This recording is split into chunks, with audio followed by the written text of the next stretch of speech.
computer. All right, we're doing the thing. We are. Yay. Welcome, Krystal. How are you?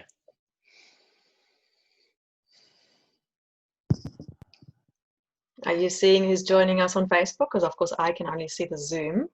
That's right. I'll have a look. What I'll do is I'll respond to any questions later on. We'll jump into our interview, and then before we finish up, I'll see if there's any questions or comments. So everyone that jumps on, comment away, say hi, let you know that you are here. You can hear us all good. Alrighty, let's start. Krystal Alexander-Hille is an international Tantra teacher, spiritual mentor, and galactic embodiment coach. Can you extend on that, Krystal? Welcome. Yes, thank you, Matthew. Absolutely. So yeah, galactic embodiment coach is a term that I recently added into my repertoire of titles, because it's always so hard. Like, what we need a title as a business, like as a business person, and like what do we do that? How do we possibly limit our essence, our soul, into a couple of titles that then tell everybody what we're about? It's like we're boxing ourselves in, which is the very thing that I actually don't like doing. Because it's about being in oneness and embracing the diversity. But really, this term galactic embodiment coach came about when I realized, actually part of the coronavirus crisis, that I was mainly focusing on Tantra. And yes, it is spiritual and it's sexual, but there was this whole other aspect of me, which was about multidimensionality and talking to races, other star races, and channel conversations. And all of that, I had kind of been in the closet, and I felt like whilst I was a spiritual mentor, I was still in a spiritual closet all at the same time.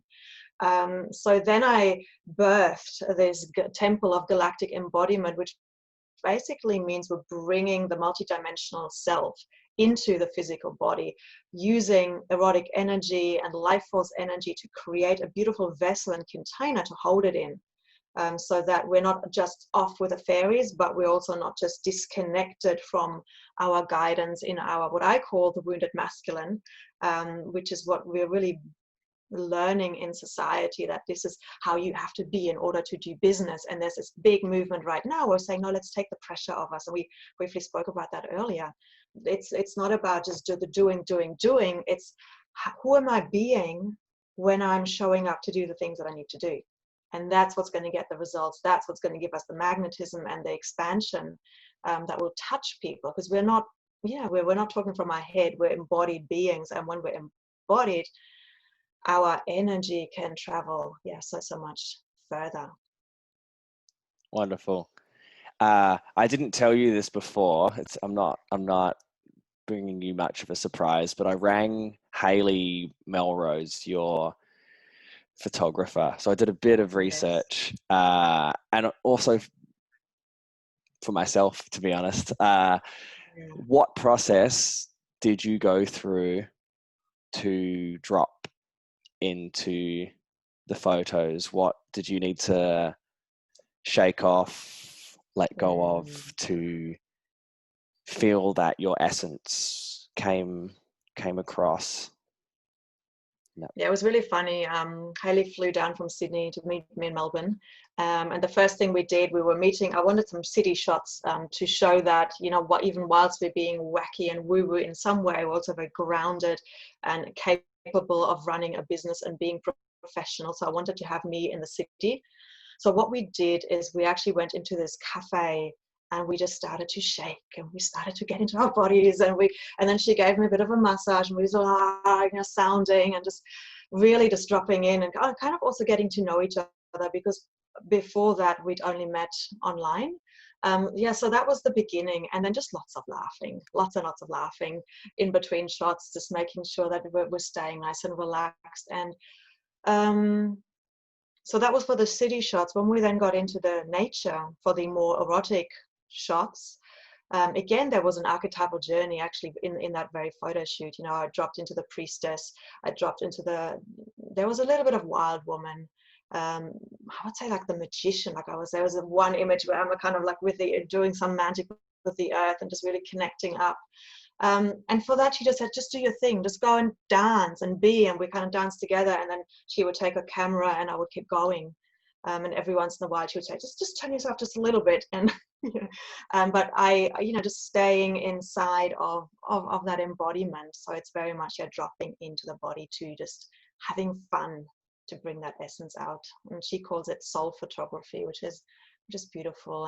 And the way she approaches it, it's just like, it's an experience. We're not showing up to do a shoot and to look in a certain angle, and some of that is there as well, but it really is just an experience. And she then does her magic with a camera. It was a fun day. Wonderful. All right, so in that description you've mentioned a few things. You've touched on the word archetype. You've also touched on a few of those. You've mentioned the priestess, the wild woman, the magician. Can you start off describing to me what an archetype means to you? Because it's different to everybody I speak to. Yeah, absolutely. Like for me, it's a mythological figure from mythology that we can all relate to because it speaks to our unconscious. And I also, having worked with archetypes a lot, I did my research, and Carl Jung says an archetype is part of the collective unconscious that comes from a mental concept from our ancestors way, way, way back. So there's a kind of two different perspectives. Like for me, it's more the mythological, the gods and goddesses. And actually, I was doing an interview as part of a series on archetypes that I did, a feminine archetype course. And this woman, Divya Chandra, she was saying that the divine feminine had to be fragmented into different aspects because patriarchy or couldn't understand the wholeness of the mystery of the feminine. So we had to divide her into, the lover, the wise woman, the fiery wild woman, and because it was incomprehensible that one being could encompass all. And I thought that's so apt, because that's exactly what we do. We identify with just one archetype way more than another. We suppress another, but we can be all. And in a way, that's what I love to share with everybody listening, but also with my clients, to uncover the shamed ones. We identify with some and we shame others, and we can be everything. And when we are, there's so much more freedom of expression that we can tap into. In your opinion, which ones or which aspects do you think, or do you know from your research, that we shame? Are they the highly erotic or maybe perceived dominant or penetrative or violent aspects of self?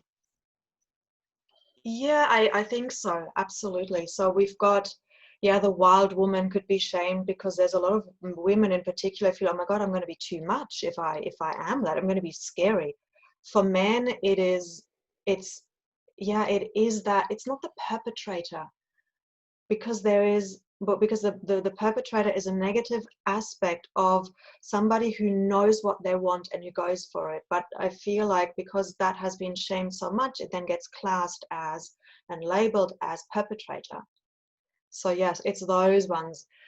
The acceptable ones, of course, are like the librarian, the priestess, the good girl, the wise woman. They're all really accepted and worth striving for. But as soon as we get into the more rough ones and the earthy ones, it's like, oh, that's a bit too full on.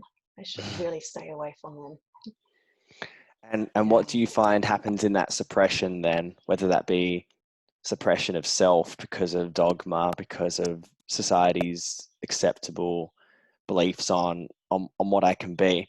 I think I read a quote. I read a quote that said, I'm not gonna quote it exactly. Let's paraphrase, but the energy of I'm too much is the same energy as I'm not worthy. So that unworthiness plays out on a kind of spectrum or a pendulum. So for you, what happens when we suppress these elements of self? It's so true. It plays out in the too muchness and in the not enoughness. They're both disempowered ways of being.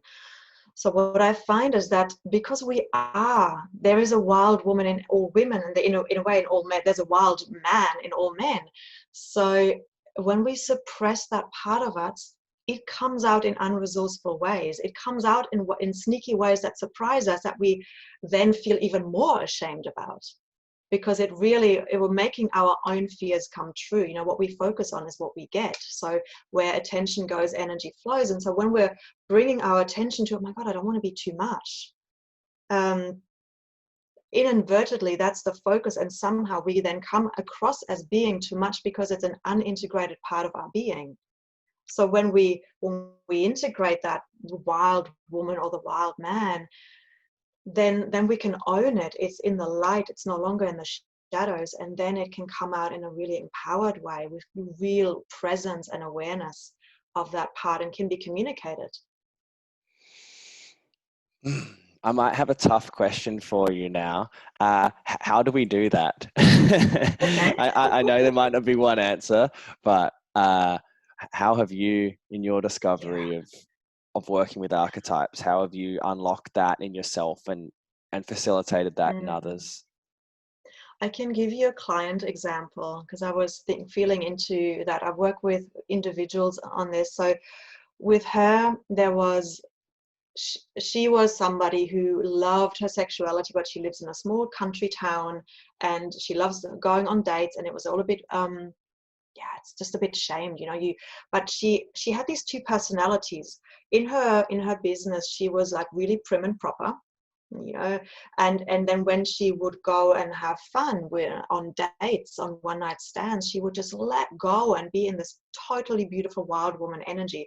But the two of them were completely separate, and so that caused an inner split. So what I did with her, I went back into her childhood, where those two archetypes were represented as the inner, the good girl, who had to behave properly. She couldn't do anything, you know, had to behave, and you had to do what you were asked to. And then she had this inner rebel, this wild girl that just didn't want to follow the rules, that ran wildly barefoot across the field, and in like a real nature girl. And I said, well, what would happen if those two archetypes met? And what would they say to each other? So this is basically aspecting work. Where these different aspects talk to one another. And so the wild girl was saying to the other one, you're stupid, why are you always playing by the rules? And then the good girl would say to the rebel, I can't quite remember what she said, but it was something along the roads, just go away, I don't want nothing to do with you, you know, you're bad influence, go away. And then I asked her to feel where in her body she felt these parts, because our bodies are the direct truth in a way, is a connection to our immediate truth. And one was on her hip like a little girl, and the other one, she embodied it and was just kicking something, like, you know, really naughtily. And somehow I said, what would happen if they embraced? You know, what would happen, or what could they learn from each other? So that was a question I asked. What could the wild rebel girl learn from the good girl, and what could the good girl learn from the wild one? And so in the end, they became friends. And then, you know, the librarian and the wild woman, again, same thing. Initially, they didn't want anything to do with each other. And then there was a healer that came in as well. Like, she had a healer archetype that was completely disowned, that she didn't even know existed or couldn't name that. And so that she formed a triangle between then the librarian, the wild woman, and the healer. And they each had strengths to bring to the table. And so what that gave her was like an expanded energy. Like at the end of the session, she said, I'm feeling so tall now. I feel so, you know, embodied. So we did it first in the childhood, because it feels like that's where they initially were shamed and created. And then we brought that friendship into the adult archetypes and worked with them so that they could become friends and could become actualized and embraced. Yeah, thank you for that example. It helps. Mhm. Yeah, it helps me understand that little bit more. Yeah, and of course, when we met at Taste of Love, the way we worked in with the erotic archetypes there was through embodiment, through dance, by allowing them to arise within us in movement and realizing, oh, there is that part of me there. Oh, that's a bit challenging to go to, but I'm going to go there anyway. And there's a group of people who are fully enjoying themselves in that. So even though I'm finding that challenging, the group is giving us a transmission of a specific energy of an archetype, and that then can assist us to normalize and accept that within us even more. So that's another way. In my photography, or at least in my understanding of the archetypes, I'm finding that somebody has a default archetype, or one that would be easier for them to embody, and one they have the most resistance to. More often than not, they're on an opposite polarity. They're on the opposite pole. And to bring it back to myself, I would say the king would be, I'd have some resistance into stepping into, which is kind of maybe my dark masculine. Sometimes, but the one that would be hardest for me to drop into would be Aphrodite, would be the light feminine, to actually fully surrender and let go. Because what would that mean for my masculine if I was to let go? I've found sort of belief systems hidden deep down, sort of pre-birth, where it was unsafe for me to be in my body. So it makes it that extra bit more challenging to delve into that aspect. So imagine I've given you that data now, and I'm your client. How would you approach two kind of distinctly opposite poles? Because my Lilith, my dark feminine's fine. My creatrix is epic. Yeah. I'm always birthing things, and I my defaults was light masculine. It's the white knight, white knight, the rescuer, holding space for others' emotions, numb to my own. But yeah. Beautiful. Okay, so there's two things. Like I would to start with the king, I would first we'd have a conversation about what does that mean to you, being in your dark, the dark. Why do you associate the dark masculine to the king? What does it? For me, the king archetype is the divine masculine, the healthy masculine, the one who's fully in charge of their life, and it's in a way the highest embodiment to rule our lives, to rule the kingdom of our lives. So that's the first question I would ask you. What are the associations here that perhaps are not very resourceful, or how are they serving you, and who did you get them from? How did you inherit them? How did you come to those conclusions? So it involved your mind a little bit in unpacking what you might have unconsciously just taken on. And then there might be a process in which we would bring that healthy aspect of the king into your conscious awareness and into your body memory. So that's where I would start. Like where we would take that, I can't say, because it could be going a million ways. So I can't give you step B right now, but I can give you that. So with Aphrodite, I would actually take you into a rebirthing process. Right. And so what I do with clients, because somewhere you said it didn't feel safe in your body. So how can you fully surrender? Give you more data. I was born 6 weeks premature, so I was moved straight to one of those little humidity cribs for a week before mum could hold me. So there was that immediate association that my first experience of life was unsafe, and then combine that with just the idea that it's not safe to be in a male body through dogma, Yeah, thank you so much for, for sharing this, because it is very traumatic, because it created a blueprint for you. It totally created that blueprint that life is not safe. It's not safe to be in a body. It's much safer to be in the womb. And so what I would do with you, I would go into, I would still take you into a rebirthing session where we're physically going backwards in your life until you end up back in the womb. And I would also connect you to your higher self, and this is where the multidimensional work comes in. It's like everything happens with purpose. So in your highest wisdom, for whatever reason, you would have chosen to be born 6 weeks premature in order to get this programming and the lessons that you gain from having it and from running it. And so I would in an unconscious hypnotic state, I would connect you back into that wisdom in the Akashic records, so that you can remember. Because the only reason why you're holding on to that trauma is because you've forgotten of what the highest purpose is. So we would get you to remember that.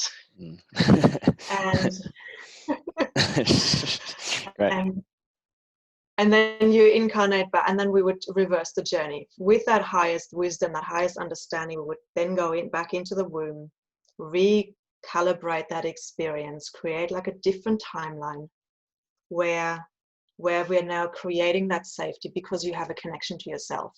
So the external circumstances don't change, but you will remember, and therefore you will keep a connection of safety to your highest self.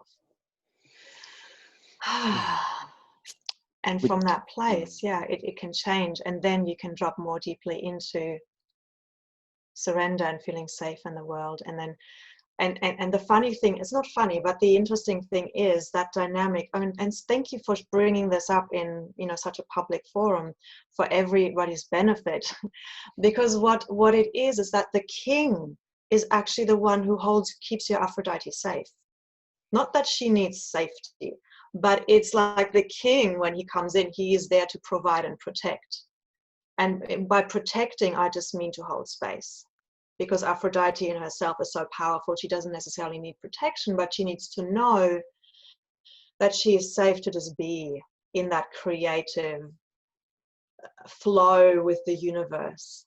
And so there needs to be some kind of container to hold her to be safe to express that. So those two actually, when they come together, they work really well in partnership. And when one is embodied, the other one can be embodied as well. Would you say that would be the main block then, that pre-birth experience, or there may be other factors that you'd have to unpack from ages 0 to 6, that like life decisions or experiences I chose to have, Yeah. So in the training, NLP, we always go back to the core wounding as far as we understand that. So that would be your birth, and then anything else is just a result of that. Like it was once explained to me, like we have a chain. They're all the chain. You need to find the first chain that's creating all the other events. And when you unlock that first one, what we then would do is we would recalibrate everything that's happened in your life with this new awareness, with this new remembering, with the highest intention, so that actually what will happen is you're creating a new timeline, and what was traumatic and painful either won't happen, or you'll deal with it differently, because you now feel sovereign and embodied and powerful within yourself. Amazing. Yeah, thank you for that sort of individualized response, but I think that'll, as you explained, bring awareness to the collective. Absolutely, because we all have a part of us that doesn't feel safe to be in the body. That's such a common theme, and we all have our individualized stories as to why that's so in our lives. But that in itself is an archetypal pattern. Not feeling safe in the body, or not feeling safe to be really powerful in the king energy. They're all totally archetypal patterns that we have individual stories around. I personally feel like I have Egyptian lineage, or whenever I do breath work journeys and that DMT naturally hits, I'm always transported back to. I've seen myself building the pyramids. I've seen the Sphinx, Cancer, and then the three main pyramids. What work have you done regarding Egypt? Because I'm just looking at the Yeah, you're back of looking your at my wall. backdrop. Yeah, Yes. and it just feels relevant to talk to. I Yeah. just whatever transmission comes up from this, I'm open to receiving. Mm. There certainly is a transmission, lots of energy here right now. So I do take tours to Egypt. I run initiation journeys, initiation retreats in Egypt. I too have had many lives there. And what was your question? I don't even know if it was one, to be honest. I It's don't like think it was. It was I just don't- it's let's open this archetypal theme into the yeah, Egyptians. yeah. So yeah, Egypt, all the gods and goddesses in Egypt are very archetypal as well, and I'm particularly connected to Isis. I'm going to show you some. Oh, this is my drum. Epic. Just bringing a few of my Egypt statues. So we've got Isis. I Mm, love Isis. She's the archetypal mother. It is said that she birthed humanity. right. Then we have Sekhmet, and Sekhmet is a lion goddess. She is the one who is the fierce feminine, really, a bit like Interesting. Lilith, and Interesting. she is the protectress of the royalty.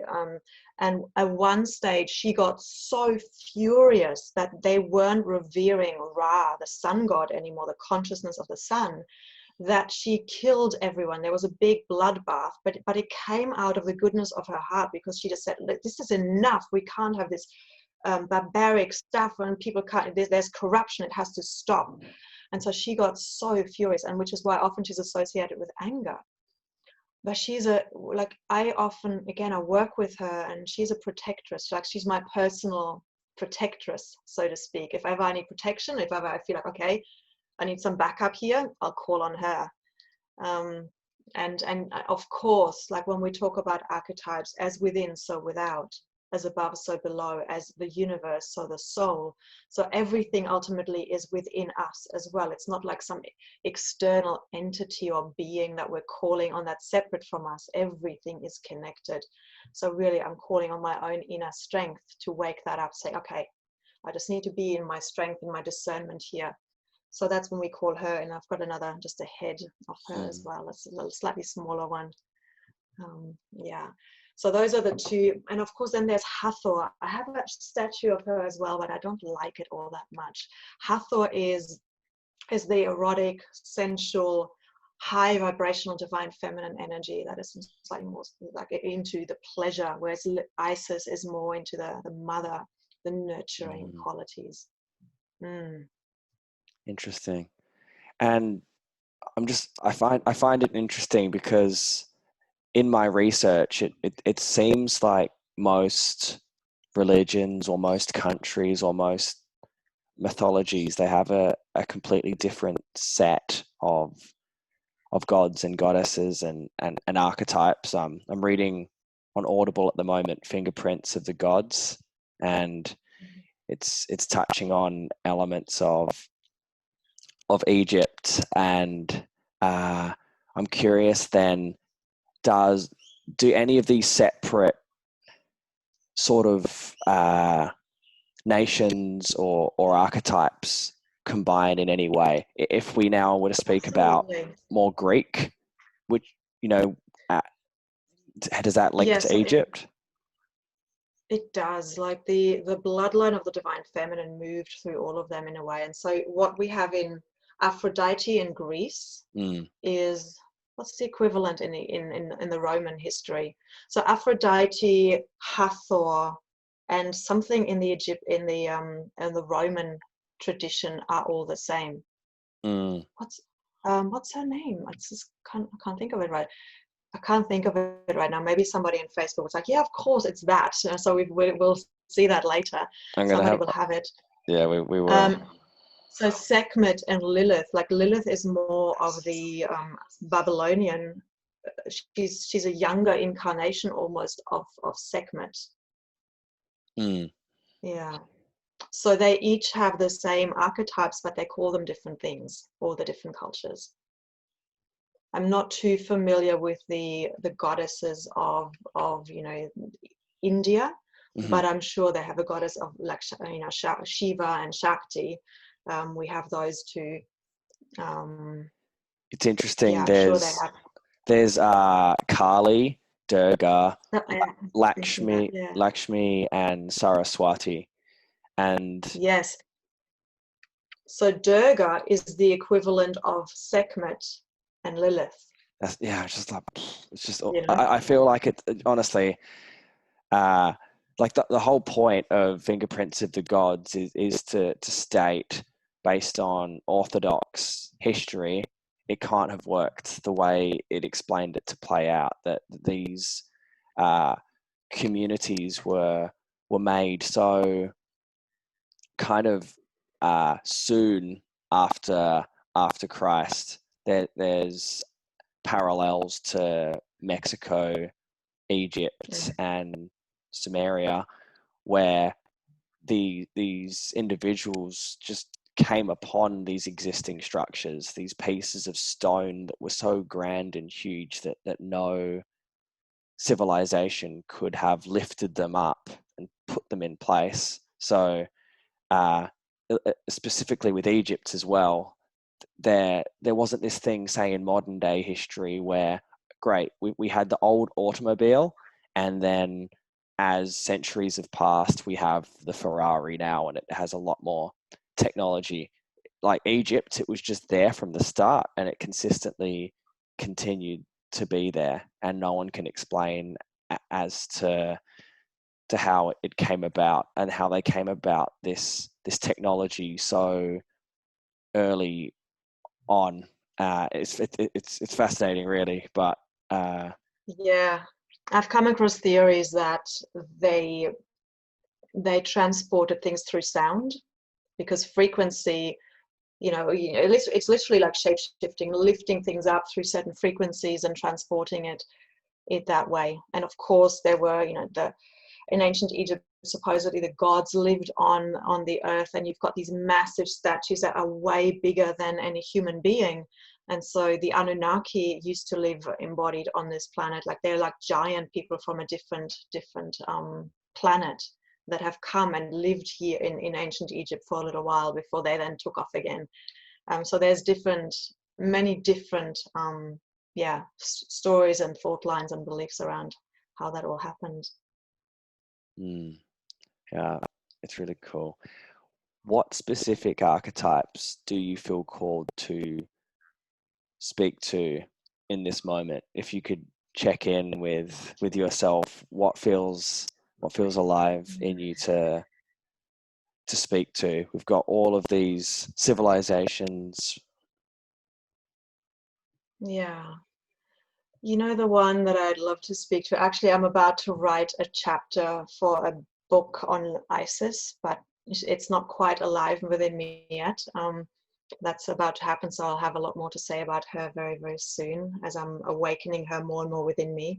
But I feel to speak to Lilith, because she has that we are in that transition at the moment from the Eve archetype into the Lilith, really to releasing the shame that is around Lilith and how deeply she's been misunderstood. Because she is demonized as a child-eating demon and revengeful and all of that. But I feel like that's just happened because patriarchy needed to shame her, because she was an empowered woman. And when I speak of patriarchy, I want to be very clear that I'm not speaking about men. I'm speaking about a wounded masculine energy that has been brought onto this planet in order for us to fight against in order for us to mature our solar plexus, our relationship to our personal power. because unless we are being controlled and we can be disempowered, we won't come against our edges of what it means to have power. So there's that triangle of victim, perpetrator, and rescuer, and all of them are actually disempowered archetypes, or disempowered aspects of us. So in a powerful archetype, a powerful goddess such as Lilith couldn't be controlled.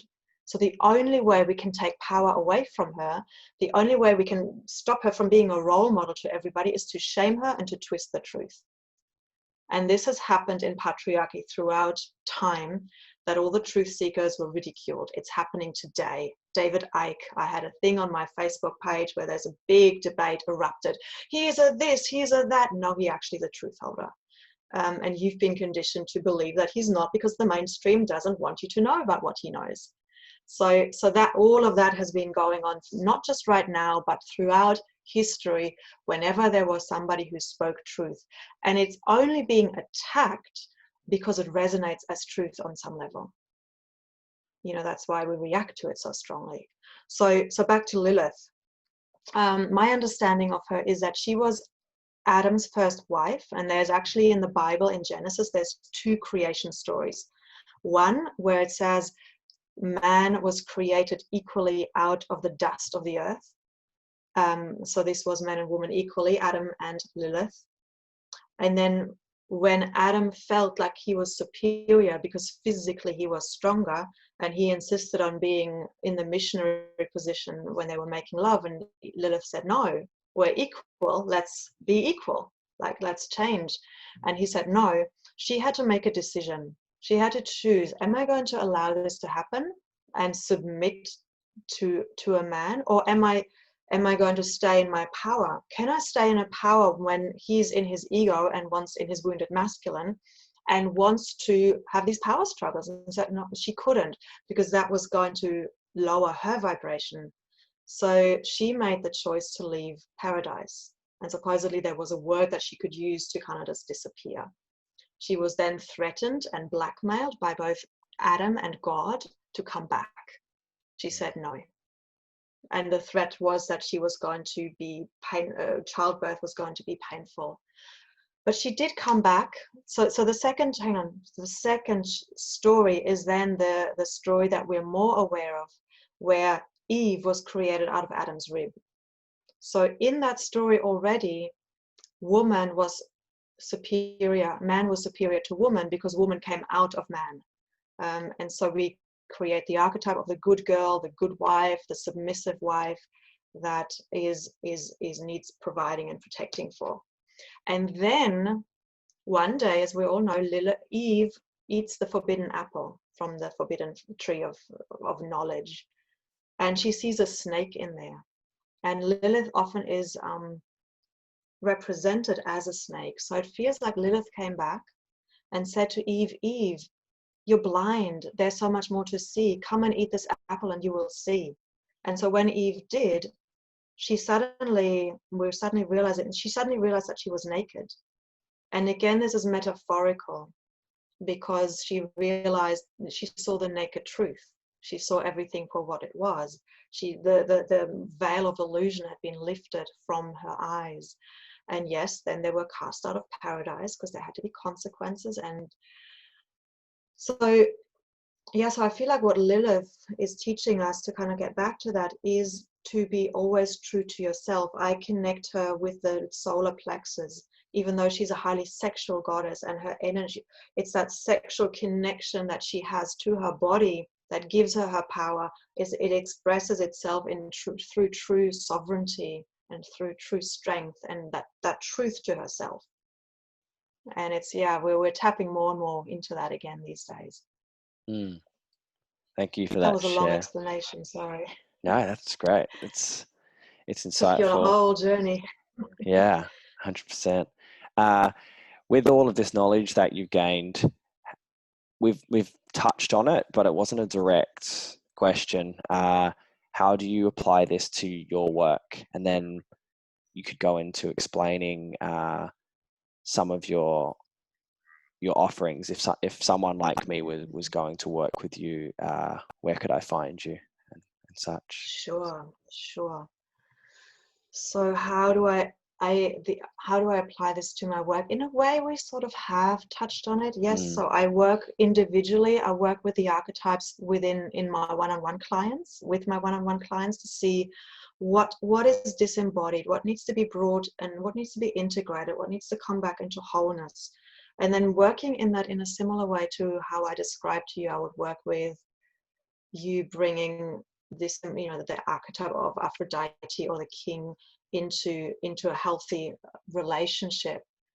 I love working in workshops with groups. The group dynamic is always very powerful to create an energy field, so we can have a transmission and really you put some music on and dance to that and embody those archetypes specifically. So I find that incredibly powerful to integrate them again into wholeness as well.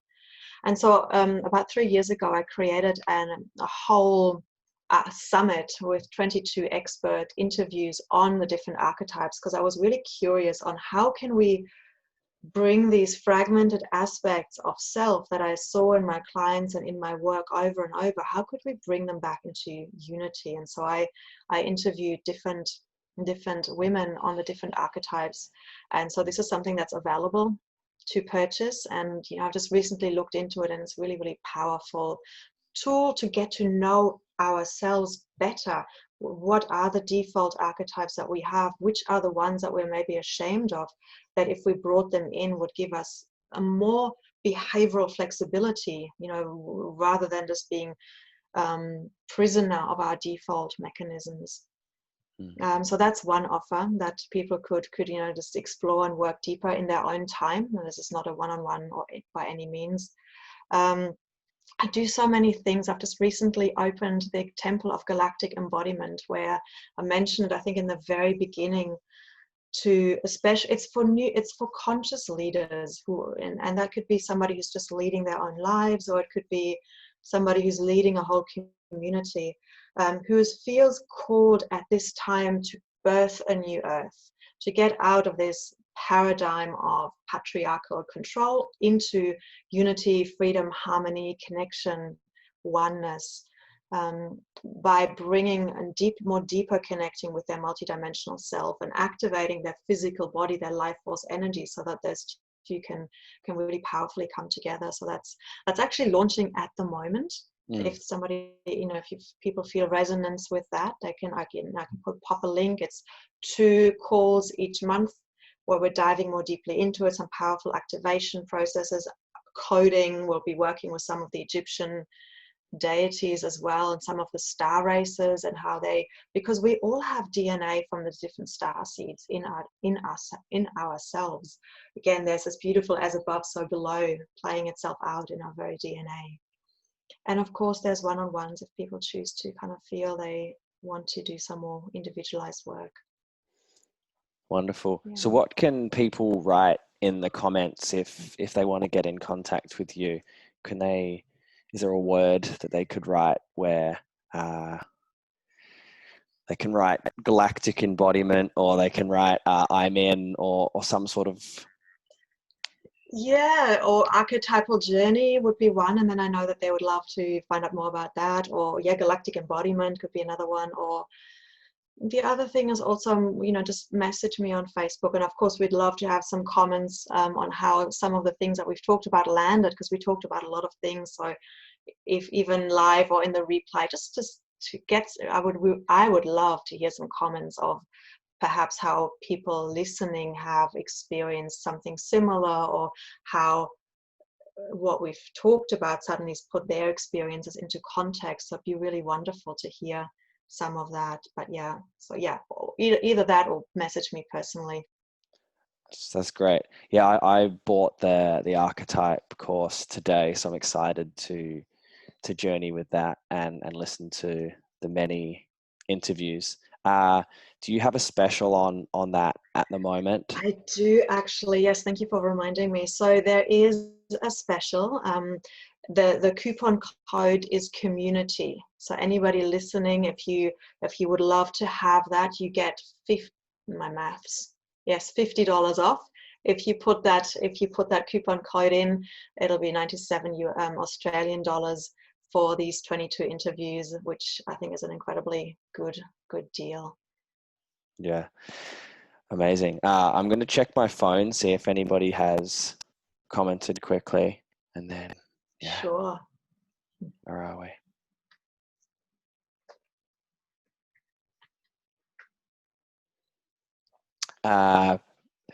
They're not necessarily questions, more comments. So Beck C. Eve says, "Hi, I saw Krystal on Galactive Fire with a fire emoji, and lots of prayer hands." Elliot James Major early on said, "Very true. Love that point." Beautiful. Yeah, share your comments. We'd love to hear, and even if you're watching the replay, how what we're talking about is resonating. Yeah, make sure to get in contact with us as well. If you're watching the replay, type #replay and comment below if you want to get in contact with Krystal specifically. Amazing. Beautiful. Thank you so much for your time and insights. I've learnt a lot. It's been an absolute pleasure having this chat with you, and thank you for your openness and your vulnerability, so that everybody could, it allowed me to really drop in deep and share some of what's sometimes locked away inside of me. So thank you. Yeah, thank you for sort of trusting my question making process. It was on the whim a bit there. I was just going into, I think I just said words at one point that weren't even a question, but it worked. It did work. It always works. It's always divinely guided. Yeah, so thank you. Thank you. I'll press I'll stop this live, but I'll talk to you in the lobby. It's all right. Thank you, Sure. everybody. Bye everyone. Bye.